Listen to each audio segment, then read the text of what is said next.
Hello, I'm Aron Harder. I'm working together with Jaspreet Ranjit and Madhur Behl on Scenario2Vector, scenario description language-based embeddings for traffic situations. Our work is motivated by the question, is car A more safe than car B? And what does it mean for a vehicle to be more safe, especially when it comes to autonomous vehicles? Currently in the automotive industry, there is no standard way to measure safety. Without any legislation mandating what constitutes a safe vehicle, the industry has turned to voluntary self-reporting. However, voluntary self-reporting has many problems. To start with, there is no common consensus on which metric to report. This leads to each company reporting whichever metric shows their vehicle in the best light. The most common metric reported is miles per disengagement, which is the number of miles driven autonomously without a human driver needing to intervene. However, the miles per disengagement metric comes with its own problems. The number of miles driven tells us nothing about the quality of the miles driven. For example, a vehicle driving on the interstate will have a much higher miles per disengagement than one that is driving through the city during rush hour. And to add to that, a vehicle with fewer disengagements means that it is seeing fewer unknown situations, and therefore is likely learning less than a vehicle with higher disengagements. The miles per disengagement metric does not provide an adequate comparison of two vehicles. Instead, we need some way to compare these vehicles in an apples to apples fashion.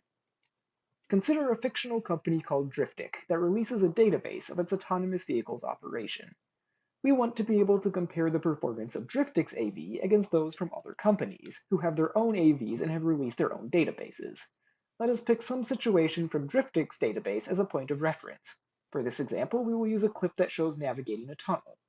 We would like to be able to search through the databases of other companies to find examples of their vehicles operating in a similar situation, driving through a tunnel. By doing so, we can compare how these vehicles operate when in a similar situation. Our approach to this problem is called Scenario2Vector. Scenario2Vector's goal is to determine the similarity of traffic situations. For the purposes of this work, we have defined a traffic situation as a video clip showing a vehicle making some traffic maneuver. And so Scenario2Vector is looking at two video clips of traffic situations and trying to determine their similarity. This is difficult to do directly with the videos. Videos are very difficult to compare in the pixel space. Consider a traffic situation that takes place during the day versus the same situation occurring at night.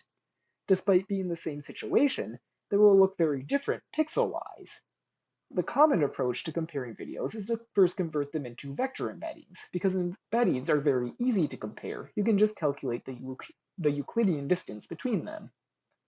So the traditional approach to generating these vector embeddings is to use a convolutional neural network, but this still has the problem of operating in pixel space. Vector embeddings focus on finding similar shapes and colors, which we have already decided is not sufficient to determine similarity.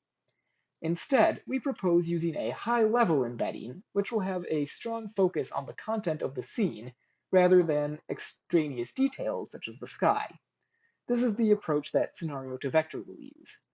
But in order to use a high-level embedding, first we need to define our high-level embedding, and the definition begins with our dataset. We are using the Berkeley Deep Drive Explanations, or BDDX dataset. This dataset contains over 26,000 traffic situations across 7,000 videos.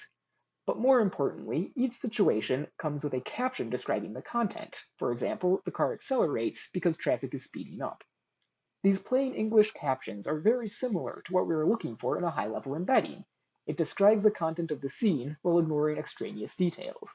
And these captions are what we used as the basis for our high-level embedding, which is known as a Scenario Description Language, or SDL. Our SDL lists which elements of the traffic situation are important for determining similarity. The elements that are included in the SDL, shown on the slide here, were chosen from data mining the BDDX captions.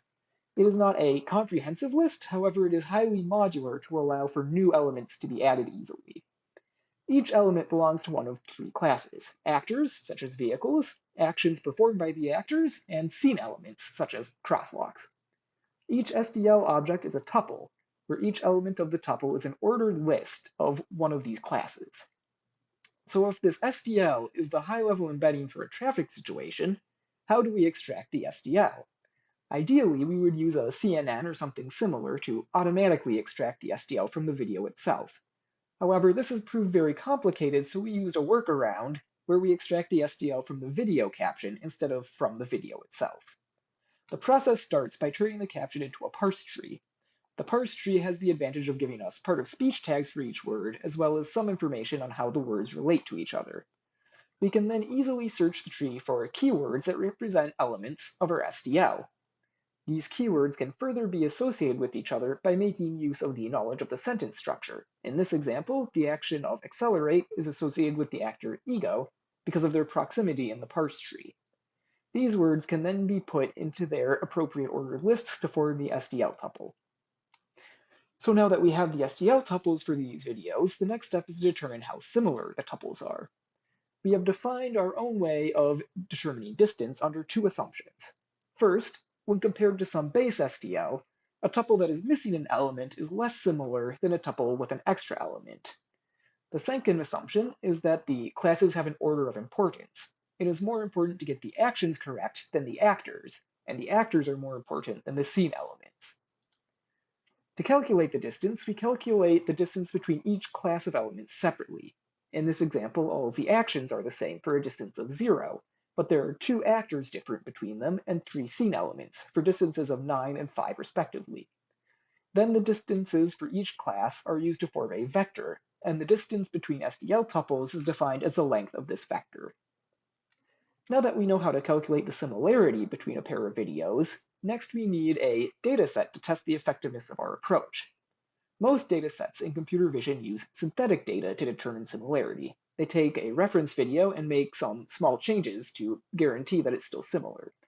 That does not work for our approach because, once again, pixel-wise comparison is not a great indicator of traffic similarity. Therefore, we created our own dataset called the Traffic Situation Similarity Dataset. We started with the BDDX dataset, and we chose 100 videos as base clips for our samples. Then, for each of these base clips, we chose 6 candidate clips to be ranked for their similarity to the base clip. Finally, we had volunteers rank the clips from most similar to least similar to give us a ground truth ranking. This dataset is the first dataset to provide such human-annotated similarity rankings, and is available for download at our website, which can be seen at the link on the screen. And now at last we have everything we need to run our experiment. It starts with the 100 samples from the TSS dataset. And for each sample, we extract the SDLs from the base clip and each of the candidate clips. We can then use the distance formula to calculate the distance between the SDL tuples. In addition to our SDL approach, we also calculated similarity using traditional NLP approaches such as CentiVec on the captions to serve as a baseline. Once we have generated the rank lists, we can compare them against the human ground truth, and we use both Kendall's tau and rank biased overlap to do this. Kendall's tau compares how many elements were ranked correctly without weighting them. However, during a similarity search, there will be many videos that are dissimilar and only a few that are similar. For this reason, we thought it appropriate to reward an approach more for getting the most similar video correct than for getting the least similar videos. And that is exactly what rank-biased overlap allows us to do. It uses a hyperparameter p to determine how much weight to give the first few elements, with lower values of p putting a higher emphasis on getting the most similar video correct, and higher values of p giving a flatter weight distribution. For both metrics, our SDL approach outperformed the NLP metrics. To summarize, we present 2 contributions. First, we introduced a high-level embedding schema that can be used to describe a traffic situation in a way that allows us to avoid misleading pixel-wise comparisons. Second, we introduced the Traffic Situation Similarity dataset, which is a first-of-its-kind dataset containing human-annotated similarity rankings of traffic situations. And finally, we have shown that the high-level SDL embedding is at least as good as NLP metrics at matching the human rankings on our TSS dataset. And now I'd like to briefly go over our future work. Currently, we are working on 2 main improvements to our approach. The first is the automatic extraction of SDL embedding from the video itself. We have shown that this approach works for videos that have captions, but most data does not come with captions. We want to be able to apply this work to the video without the need to go through the text base first. The second improvement is closing the loop on the similarity search.